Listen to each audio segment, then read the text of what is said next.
Okay, we're in the Gemara Sanhedrin, the last parak of Sanhedrin, in fact, called Yisrael, Beit Tzadik.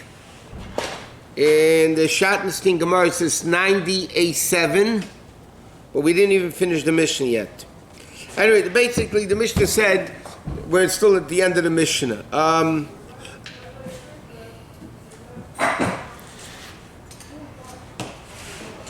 Okay, we're 4 lines into the parak. I'm sorry, 5 lines into the parak. Okay, the Mishnah was saying, who has a chilek l'olam? Every Jew has a chilek l'olam haba. He said it means chis hamesim, except a person who denies chis hamesim, Torah is not from heaven, and not bikadis. According to Rabbi Kiva, you read Avodah Zarah books, one that talks unto Amaka and so on. So then the Mishnah says like this: Shloshim malachim v'abba had yitis ein lahem chilek l'olam haba. There's 3 kings, Jewish kings, and 4 regular, great biblical people, so to speak, have no chilek l'olam haba. Who are the Shloshim malachim? Who are the 3 kings? Yeravam, Achav, and Menashe. These are the 3 kings, okay? They were both all of Avodah Zarah. Yeravam made against Rechavam, the son of Shlomo Melech. He led the 10 tribes out into Golus. The next one was Achav, the king of the 10 tribes. He introduced Avodah Zarah to the Jews.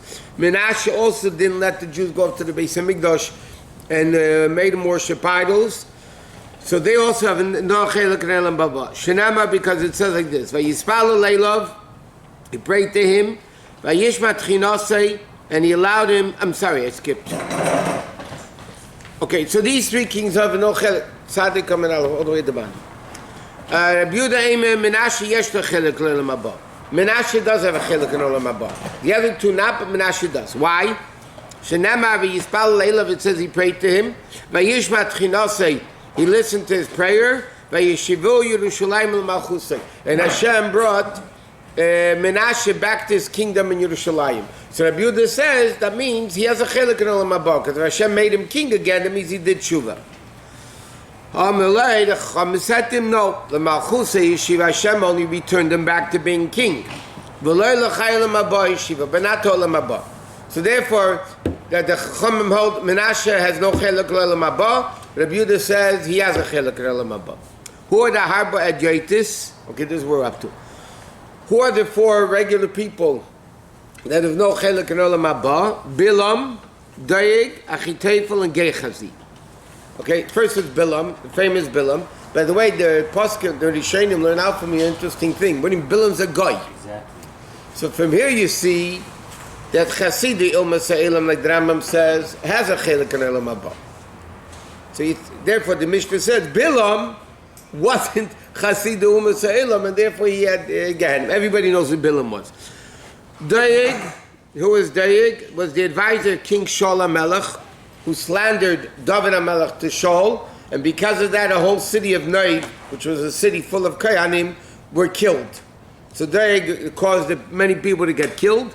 Achitofel was brilliant. In fact, David HaMelech said he only learned from Achitofel 2 things, right? And he in Pirkei Avos, and he called him Rabbi. But when David HaMelech's son, what's his name, Avshalom, made the rebellion against David, so Achitofel joined the rebellion against David. And the last one was Gehazi. Gehazi was the student of Eliyahu Navi. In fact, the famous story when Eliyahu Navi, the baby died, and Eliyahu Navi sent Gehazi to Chis HaMesim, and it didn't work. So what did he do? He hated scholars and he caused other people to sin. What? Elisha. Yeah, so he was a student of Elisha, not Eliyahu. I said Eliyahu? Yeah. I'm sorry. I didn't realize. Elisha. I thought that. Okay. No, it's Elisha. So he was a student of Elisha, and he hated scholars and he caused people to sin. Okay, so now the Gemara asked, why does it say, why is it so much? Meaning, why is the denier, this is what the Gemara's question according to the Mefarshim, why is the denier of Tchias HaMesim has no chilek in Tchias HaMesim? The first thing the Mishnah says, Every Jew has a chelik in Elam Haba, which means Chis HaMesim, except the guy that doesn't. Why? So the Gemara answers, Tana v'kol kach lamed. The Gemara says like this: Tana hu kafar b'tchis hamesim lefikach lo yiyeh lechelik b'tchis hamesim. Says in the Brisa, very simple. He denies tchis hamesim, so therefore he doesn't have a share in tchis hamesim. Why? Shekol mideisin shal kadosh baruch hu midah keneged midah. Because everything Hashem works in the world is deed for deed. You believe in tchis hamesim, you have tchis hamesim. You don't believe in tchis hamesim, you don't have tchis hamesim. What was the question? The Gemara says, why does a guy who denies Tchis HaMesim have no chelik in Tchis HaMesim? Oh, that's... How do you know that? Because that's what the Gemara answers. We know that because that's what the Gemara... But the Gemara asks the question, why not? And the Gemara says, that Hashem works, midah keneged midah. So the Gemara says, now the question, how do you know Hashem works midah keneged midah? Where do we see in Tanakh that Hashem works midah keneged midah, deed for deed? How do we know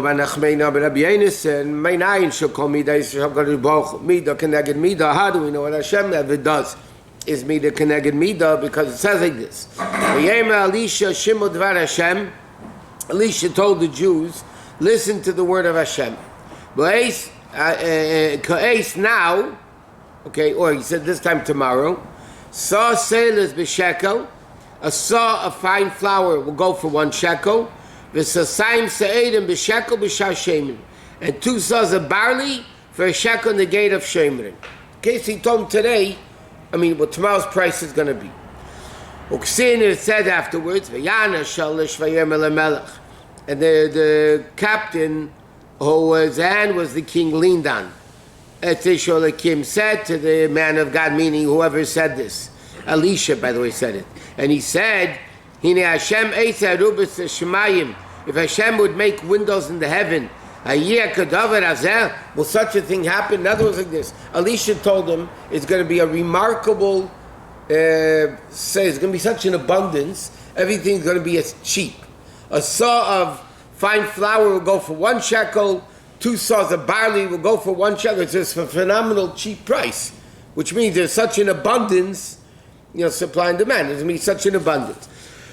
So this captain said to Elisha, what do you think, that God's going to make the windows and everything's going to rain down? The heaven's going to be windows and it's going to rain down wheat and barley. Such a thing is going to happen? Elisha said, you're going to see with your own eyes this, but you're not going to even be able to eat from it. In other words, you denied it, you're not going to be able to eat it. What happened to the guy? He got killed. So Elisha told him like this: Hashem said it's going to happen. Yeah? So you denied it. So therefore, it's going to happen, but you're not going to be able to benefit from it. Why? Because you denied it. You're not going to have benefit. What's Aksiva says, and the people trampled it. What happened was like this. How did they get so much food? There was a battle going on, and Elisha, the besieging army,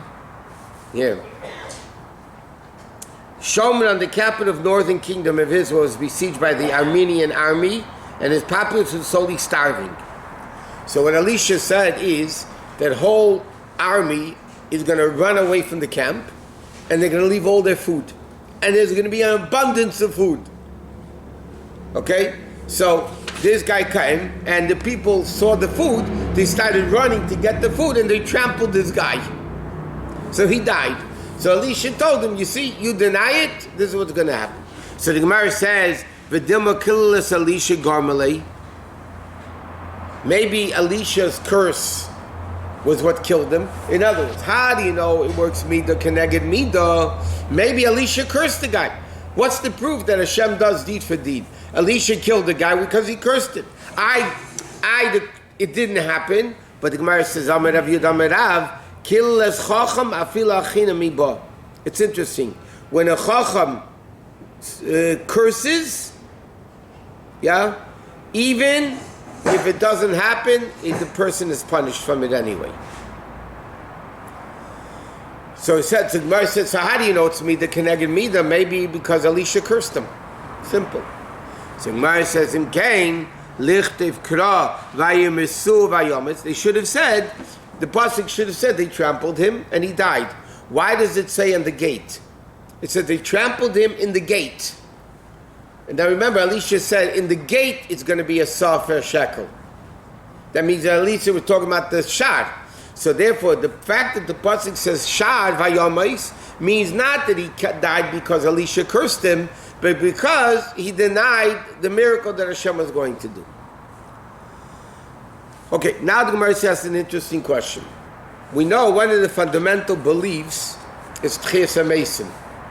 Right? That's an imam in Bamuna Shleimah, the Rambam says, it's a munah. But the Gemara says, where does it say in the Torah the concept of Tchias HaMesim? What's the source of it? There has to be a source somewhere in Tanakh that there's going to be Tchias HaMesim. So Amar Rabbi Yechanan, Minayin leTchias HaMesim min HaTorah. How do I know that min HaTorah there's a concept of the resurrection, Tchias HaMesim? Shenamar, because it says, V'nasat mimenos trumas Hashem la'arin HaKohen. You should give from Hashem's truma to Aaron HaKohen. Okay? Meaning, the Leviim have to give 10%. It's called Trumas Meiser. The Leviim get 10%, and then they have to give 10% of that to the Kohanim. So he says, V'chi Aaron la'ilam kayim. It says like this. For all generations, the pasuk says you have to give Aaron 10% of what the Leviim get. So the Gemara said, what do you mean give it to Aaron? Aaron's not going to live forever. You should say give it to the Kohanim. Why does it say give it to Aaron? Not only that, when did the mitzvah of Truma begin? The mitzvah of Truma began when the Jews entered Israel and Eretz Yisrael, yeah? Aaron never entered Eretz Yisrael. That means when the Jews entered Eretz Yisrael, Aaron B'chlal never got Truma. So how can the pasuk say give it to Aaron HaKohen? So you must see from there, eventually Aaron's going to come back. And the Yidden then, by Tchias HaMesim, are going to happen, and Mikan Tchias HaMesim in HaTorah. Okay? So therefore he brings a proof, the fact that the pasuk says you're going to give, the Leviim are going to give 10% of their Ma'aseh to the Aaron HaKohen, shows eventually Aaron HaKohen is going to get up, because it couldn't mean in the Midbar, because in the Midbar there was no Chiyuv of Truma, because they didn't go into Eretz Yisrael yet. There are other proofs, no? What? There are other proofs.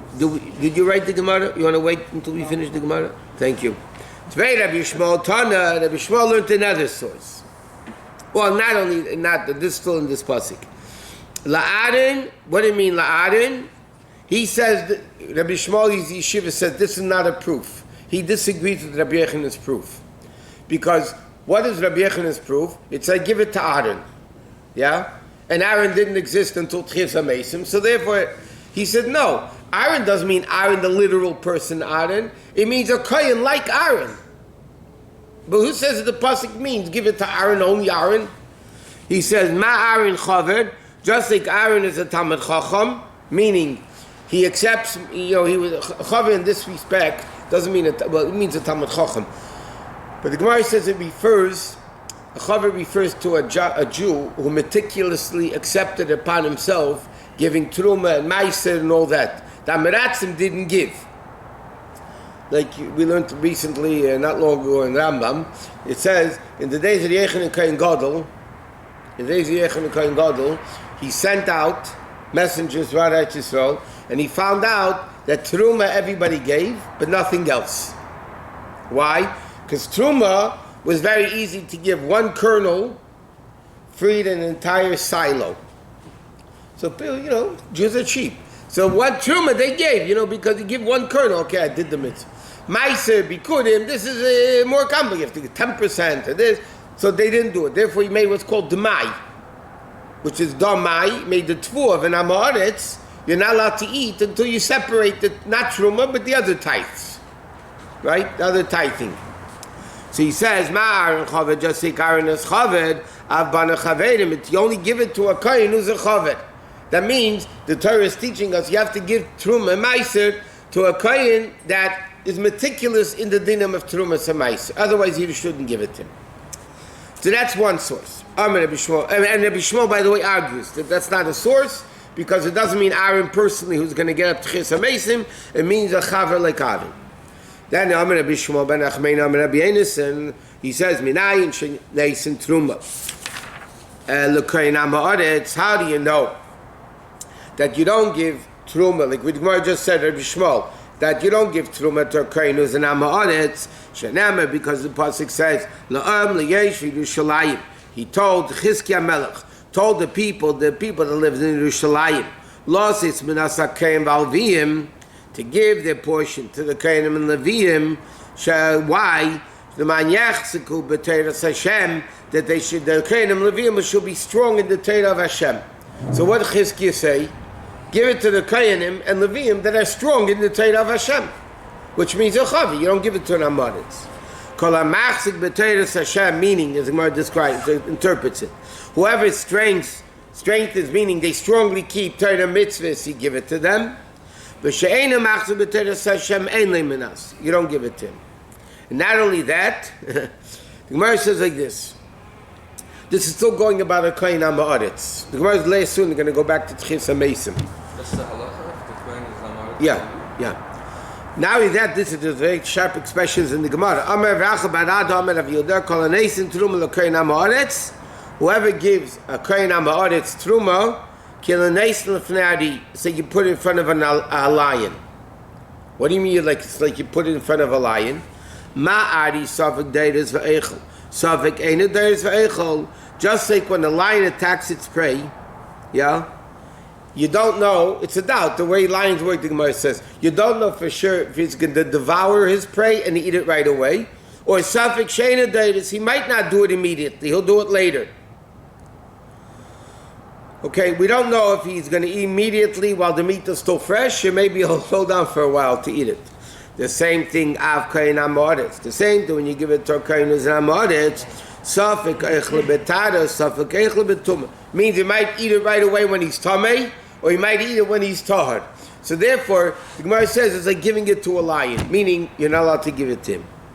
Now, not only that, it causes even more. Avgeinim le'misa. If you give truma and maisa and those things to a kohen ha'ma'aretz, you're causing the kohen to die.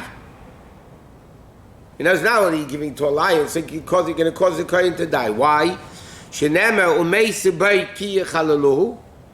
says, the pasuk says you're going to die through it because they have desecrated it. So because the kohen ha'ma'aretz eats when he's tamei, because they're not religious, so to speak, so therefore he's going to die from it. The way Rabbi Lazar and Yaakov means even more. You even burn him with sin and guilt, because it says when they eat their holy foods when they're not allowed to. Okay, so basically, this is now let's finish with this Gemara. So the Gemara says you can't give a kohen ha'ma'aretz truma. So therefore, this is going back to the Tchis HaMeisim Gemara. Rabbi Yochanan said you learn out Tchis HaMeisim because the pasuk says you have to give it to Aaron a kohen, and Aaron a kohen never got it. So obviously, it's Tchis HaMeisim, right? Then the Gemara says no, it doesn't mean Aaron a kohen himself. It means you have to be like Aaron a kohen, a chava, not an ha'ma'aretz. And the Gemara explained at great length why you can't give a ha'ma'aretz kohen any of the givings. So therefore, when the pasuk says Aaron, it means Aaron Talmid Chacham. Okay, next. Tanya Rab Simoi says another proof. How do I know Tchis HaMeisim is min ha'Torah? Shenema, because the pasuk says v'gam ha'kimeisi is brisi itom. The pasuk says to Moshe Rabbeinu when the Yidden were under Moshe Rabbeinu. He says ha'kimeisi is brisi itom. Loseis lohem eser knon, to give them, not to give lochem you. It doesn't say you. It says to give them. Moshe Rabbeinu is the head of the Jews. Hashem should have said, I have a covenant with Avram to give them you the land, lochem, you plural. The pasuk doesn't say you plural. It says lohem to them, right? Loseis lohem kimei Hashemayim, which the Gemara also learns out later. Okay, so yeah, but then it should have said no. But the pasuk says lahem. Who's them? The Bnei Israel at the time of Moshe Rabbeinu. They didn't go into Eretz Yisrael. They didn't go into Eretz Yisrael. So therefore it must mean Tchis HaMesim. Then the Gemara says like this, Sholem Minim is Rem Gamliel. The Apikoursim, the Minim that didn't believe in the oral Torah. It's interesting, min is basically, even though later on the Gemara is going to discuss the definition of Apikourus and min, they're different things. But I once saw someone, Dr. Tshuva says that the word min, Mem Yud Nun, is a Rosh Tevis for me, Talmidei Yeshu Neitzri, and the students of Yoshkin.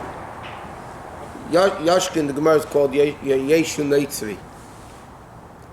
In the uncensored Gemaras, not the censored Gemaras. In the uncensored Gemaras. So you mean, okay, so the min asked Rabbi... And Hanami, but Yoshka was the one that followed it. V'amashinim al tisip, chaminim chal zaydim. V'amashim are snitchers. Minim... Mashim are Jewish snitchers. So when we say meaning, we mean that... Mean Jews. Minim don't be... You just said that it means followers of Yeshua. That's meaning, that's about... They follow the teachings of Yoshka. No, Minim in Halacha refers to Jews. Meaning you don't know. Yeah, but Minim refer to Jews, not Goyim. Goyim are Goyim. So these are two different things. Yeah. Meaning that... No, Mitimud Yeshu Neitzri mean the Jews who follow the teachings of Yoshka. Jews Not, for Yoshka. Yeah. Shalom Minim is Ram Gamliel. Minan Shekaj Baruch Mechaya Mesim. They said to him, how do you know from the Torah that God is going to resurrect the dead? Amalehem min ha-Torah, min Nevi'im and Ksuvim. Okay? He said, biblical, Nevi'im and Ksuvim source for it. V'lei kiblu mimenu. And they didn't accept it from him. Okay, we'll soon see. Okay. Now, min ha-Torah, but they didn't accept the proof, by the way. He brought a proof from Chumash, Navi, and Ksuvim, Tanakh, and the Minim didn't accept it. He said like this, Min ha-Torah, Dichsev, Vayem Hashem said to Meisha, In hincha shechiv v'mavisecha v'kam. Now here's an interesting play on the words. Moshe Rabbeinu was told by Hashem, if you look at the pasuk, it says like this, you're going to die. Hashem told Moshe Rabbeinu, then the Chumash, you're going to die. V'kam ha'am hazeh, and this nation after you is going to get up and go worship idols. Yeah? But Rabbi Gamliel said, let's read the word differently. Hincha shechiv v'mavisecha v'kam. You're going to die, v'kam, and you're going to get up. So, woman, Amrulay, what the, he said to him, V'dilma kam ha'am hazeh v'zana. How do you know if it come goes on Moshe Rabbeinu? Maybe it goes like a simple meaning of the pasuk that the nation is going to go worship idols. Okay, so they rejected his proof.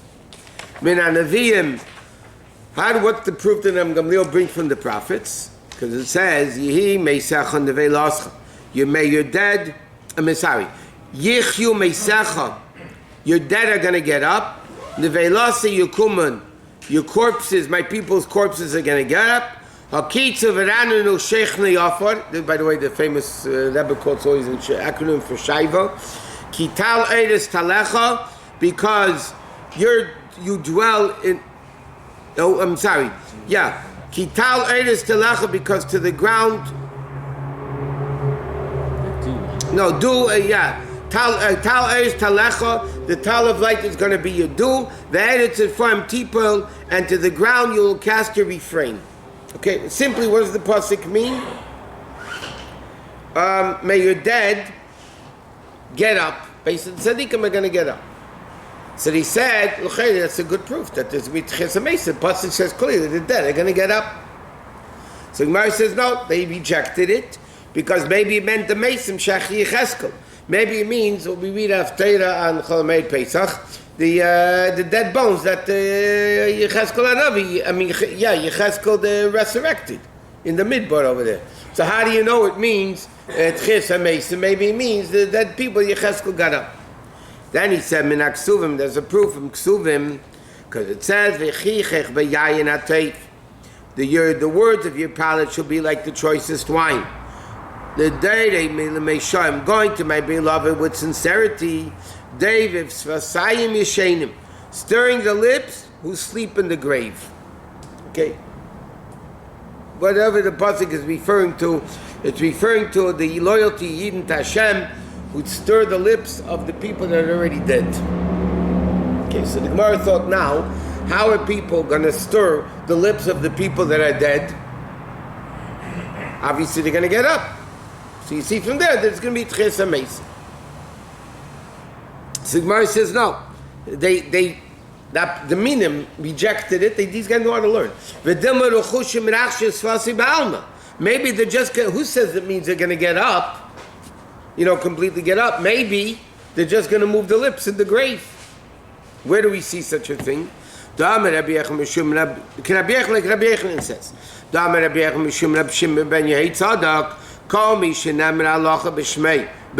however, we say it's the name of somebody in this world. Meaning, you recite the halach in the name of a deceased person. Sifsei says Davis Bekever. His lips move in the grave. This is also a famous Gemara. When you quote somebody in learning, so that person's lips, they're already dead. They're Tanoim, Amiroim, Rishayim, whatever. So their lips are moving in the grave. Shenama David Sifsei Yeshayim. That you move the lips of the people sleeping in the graves. Which means, how do you know it means Tches HaMesim? Maybe it means while they're dead, they're going to move their lips.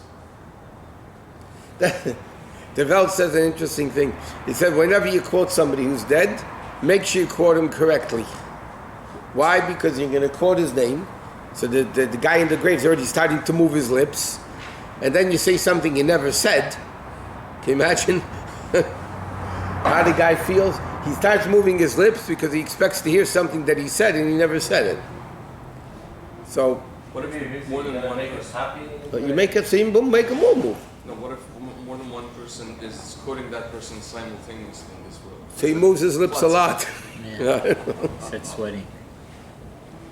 By the way, does this mean physically, literally? Lav dafka. You know what I mean? It doesn't. If 2,000 people are quoting him. No, so he moves his lips 2,000 times, whatever. It's obviously it's more spiritual. This is not stam. Make them happy, baby.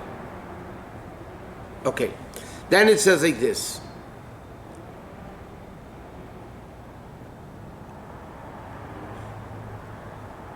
Okay, so he brought him a proof from Torah Nevi'im and Ksuvim, and they said we rejected by the way, they rightfully rejected the proofs.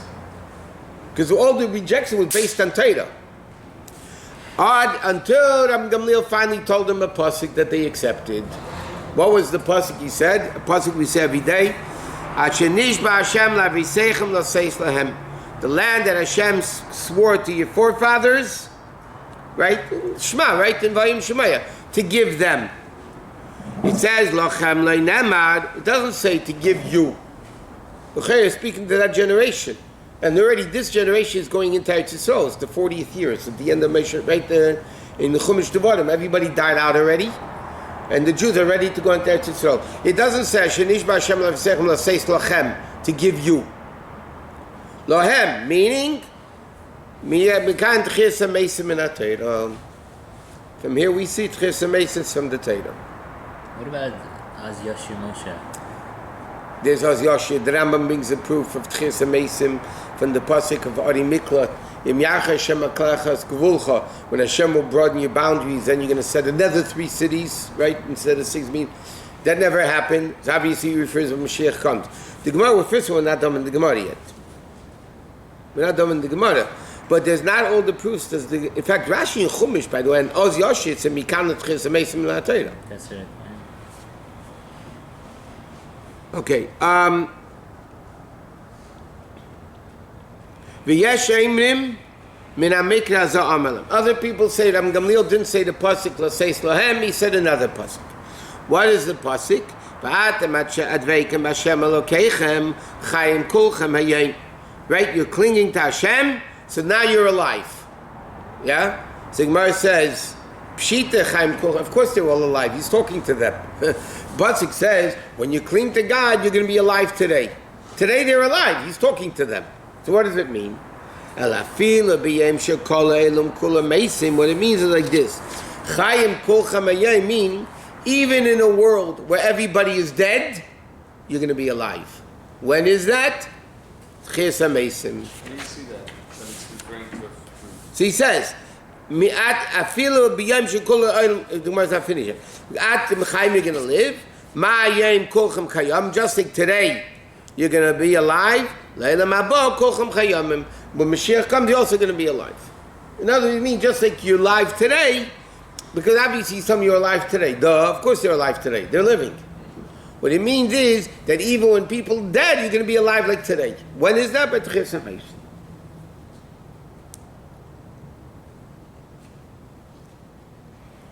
Okay, so now the Gemara says like this. By the way, the Gemara is not done yet with this Chis HaMesim sources. But this whole parak like this. Shalu Reimim is Rabbi Yeshua ben Chananya. The Romans asked Rabbi Yeshua ben Chananya. That's the famous, brilliant Rabbi Yeshua, of the Mishnah, the Gemara. They asked him two questions. Number one, how do you know Hashem is Mechaya Mesim? And how do you know Masha'atzid Liyiris? How do you know Hashem knows what's going to be? Okay, ask him two simple questions. How do you know Chis HaMesim? And how do you know Hashem knows the future? So Rabbi Yeshua answered, Tavayu min ha-mikra zeh. Both of them we learned from one pasuk that the Gemara just quoted.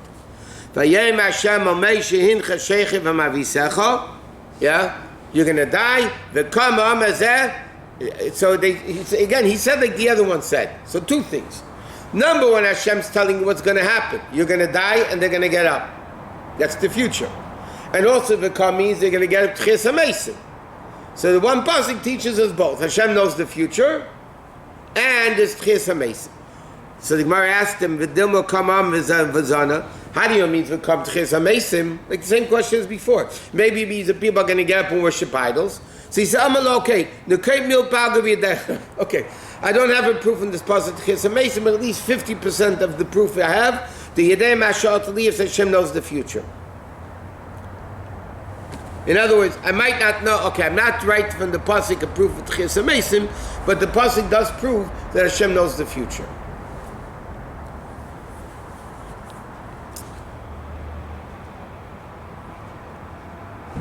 Okay, so he says like this, It manami, so we learn also, another Tana says the same thing. How do we know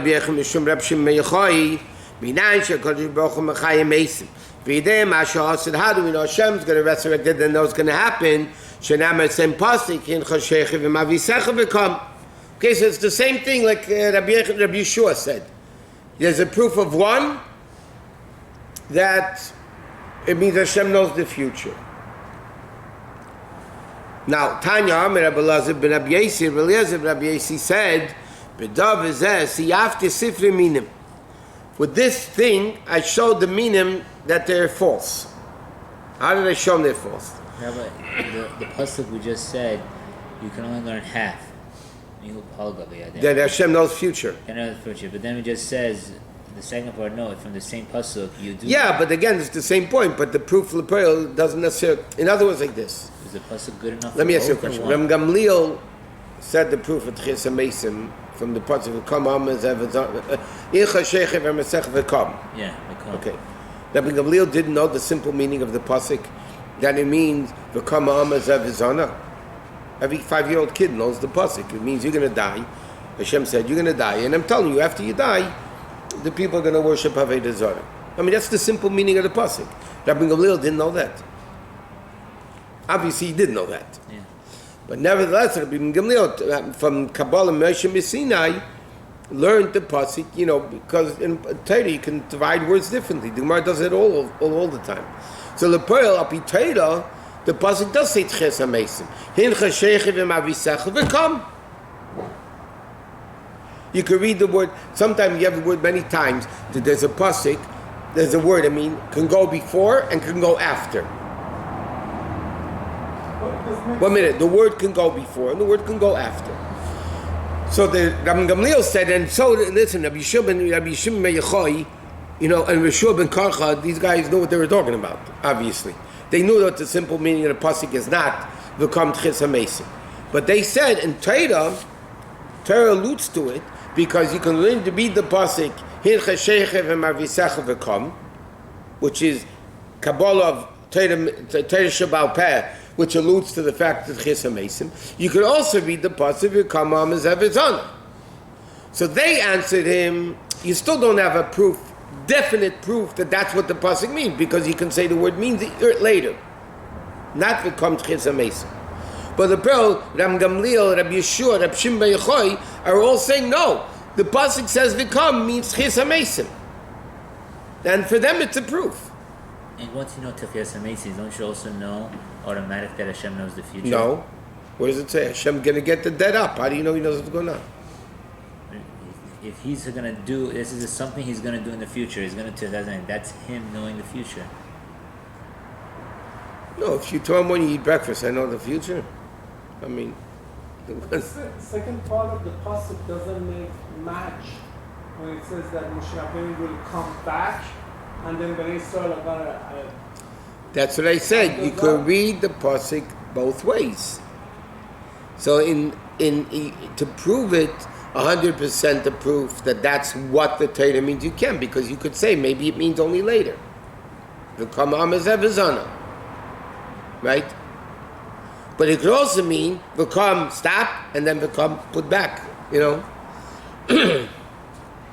I just think Rabbi Gamliel, Rabbi Yeshua, and Rabbi Shimon Bar Yochai didn't know the pasuk. Yeah, but when it says that Moshe Rabbeinu is going to come back, that part, okay, we come. Moshe Rabbeinu is going to come back.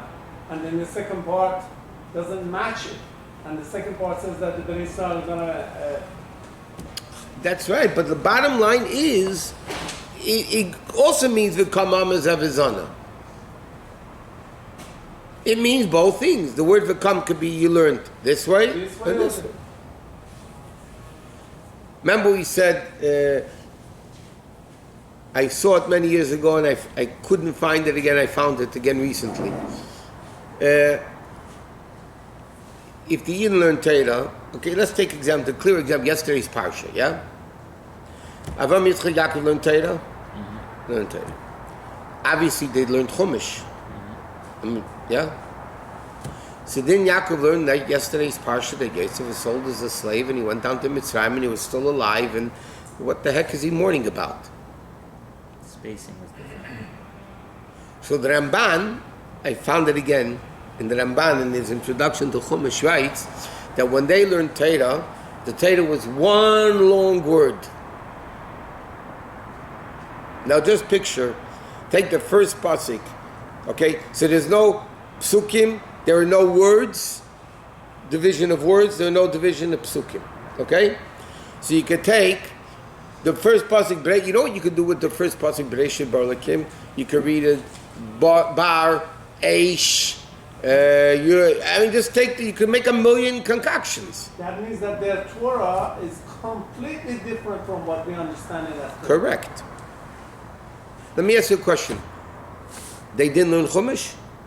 They learn Chumash. 14 years, besides, okay, you learned Chassidus, Tanya, the Likutei Torah, the Rebbe's Sichos. What did Yaakov learn 14 years in Yeshiva? He didn't do Chitas? And Ochanami. But those were the mitzvahs they learned. Egla Harufa is specific to our comprehension of Torah. Yeah, but the mitzvahs they probably had, not the stories. In other words, the mitzvahs they were taught. I thought the stories, they knew everything but the ones that related to themselves. Isn't there an opinion? No, it says about Nevuah, not always. I mean, No. Abbas learned Torah. The only parts of Torah they were not taught, or they didn't learn, they didn't have access. So Yaakov skipped out Vayetze Vayishlach Vayeshev. He didn't have that part. When he didn't have the Parsha. That's what you said many times. No, I said Nevuah. They learned everything except the ones that related to themselves. No, Hashem didn't reveal to them. Yitzchak knew, Rashi says, Yitzchak knew Vayev Keisa Aviv, and that's yesterday's Parsha, right? Yitzchak knew Yosef was alive, because he died much later. Yitzchak knew Yosef was alive. Yeah. Why didn't he tell Yaakov? He said, if Hashem doesn't want him to know, how can I tell him? But that's in Nevuah. They knew. It's a general way of... But B'chal, it was, that's how they learned Torah. So you could read the pasuk, v'kam ana zevizana, v'kam, v'kam, okay. Now the Gemara says like this. Rabbi, Okay. I heard that somebody told me that everything is written in Torah. However, you can only discover it after the fact. Is it true? It's like all these psychics that after something happens, they say, yeah, we predicted it 10 years ago. It's always like that. Yeah, after the earthquakes, they found Notre Dame predicted the earthquakes 100 years ago. Come on, do me a favor. It's not true. Sometimes, So that after makes the sense. fact, That's what Yaakov didn't know because it didn't happen. After the fact, then it's become clear. did he learn Torah or not? Yeah.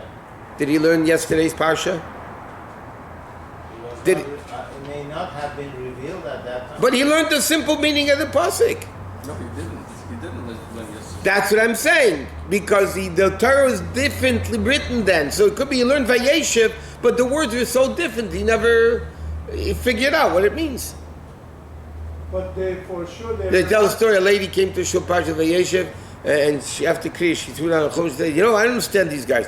Didn't Yosef learn from his mistakes last year? He did the same mistake last year, and now he does it again. But Avot were not obligated in this sport, right? They did it as a chumrah. So, So why would they want to know it if they're not obligated to? because they wanted to do it. They're not obligated. They're not obligated to do it. So Let me ask you a question. Yaakov Avinu's colored sticks, Kabbalah says, was like putting on tefillin. Women like tefillin. yes. Yeah? Now, tefillin go on the hand and head. Those colored sticks didn't go on his hand and head. He didn't wrap the colored sticks here or here. So how could it be tefillin? Did he learn the pasuk Shaitam Leisa Yadecha? Did he? Yes. Okay, so what did he do? So obviously it's a whole different world, what they did. If they were obligated, they're not obligated. So some mitzvot they did, some mitzvot they didn't. What do you mean that they didn't do it? Kiyam kol ha'teira kula. They married four Rashi says in Love and Garti. sisters. Hello? Four sisters. In Love and Garti, Yes. he kept 613 mitzvahs. Not like the Ramban and Daskin Malatesis that say outside of Eretz Yisrael he didn't keep the mitzvahs. And therefore he married two wives. Outside Eretz Yisrael he was allowed to. As soon as he came back to Eretz Yisrael, Rachel died because she was the second wife married and she was the forbidden one. But Rashi doesn't learn like that. Rashi says in Love and Garti v'tayag mitzvah shamarti.